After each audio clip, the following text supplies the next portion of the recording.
Bolsas europeias reagem de forma positiva ao pacote de estímulo do Banco Central do continente, que vai injetar 1 trilhão de euros no mercado.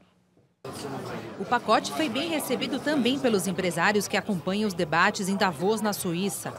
A diretora do Fundo Monetário Internacional, Christine Lagarde, elogiou a medida e disse que ela já começou a fazer efeito. As bolsas na Europa registraram a maior alta semanal desde 2011.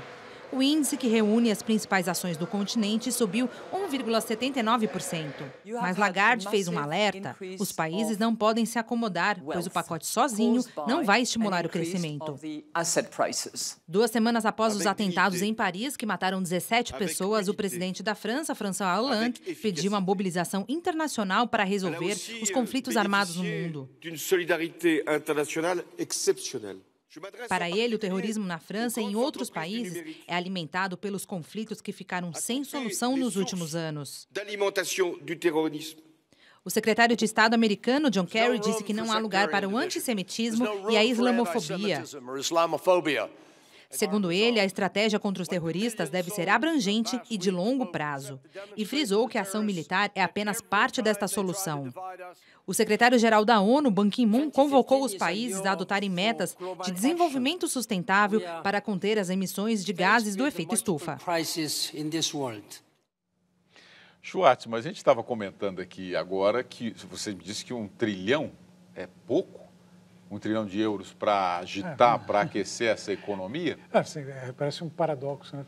Um trilhão de dólares, 1 trilhão de euros, 1 trilhão de dólares é muito dinheiro. Agora, vai pegar assim, o que o Banco Central norte-americano fez mais ou menos nesse mês, que foi uma fração muito maior, quer dizer, um valor muito maior do que esse. Mesmo assim, ele passou alguns anos para tirar a economia norte-americana do buraco. Ele acho que fez dentro do limite do possível. Existe uma oposição muito forte da Alemanha a esse tipo de programa, né? Apesar da economia europeia estar enfrentando o fantasma da deflação, que é uma coisa complicada, é mais complicado de lidar até do que com inflação. Inflação a gente sabe como resolver, deflação a gente não sabe, né? O fato é que, com a oposição da Alemanha, foi o que ele conseguiu fazer.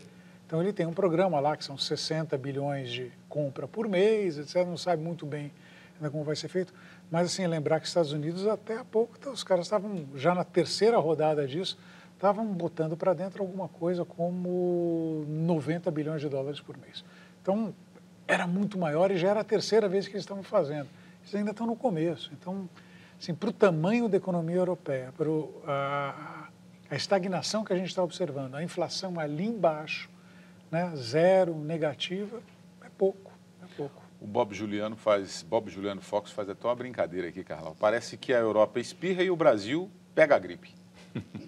Essa é uma tradução de um velho ditado que se dizia que se o Brasil ficasse gripado, a Argentina teria uma gripe grave, o Uruguai teria uma pneumonia e o Paraguai morreria.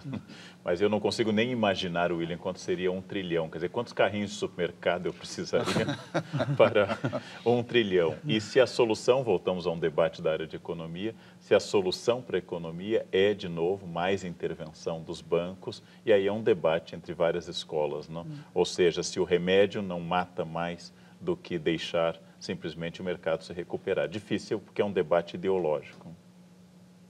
Eu acho que, enfim, a parte de política monetária é um certo, economia nada é consensual.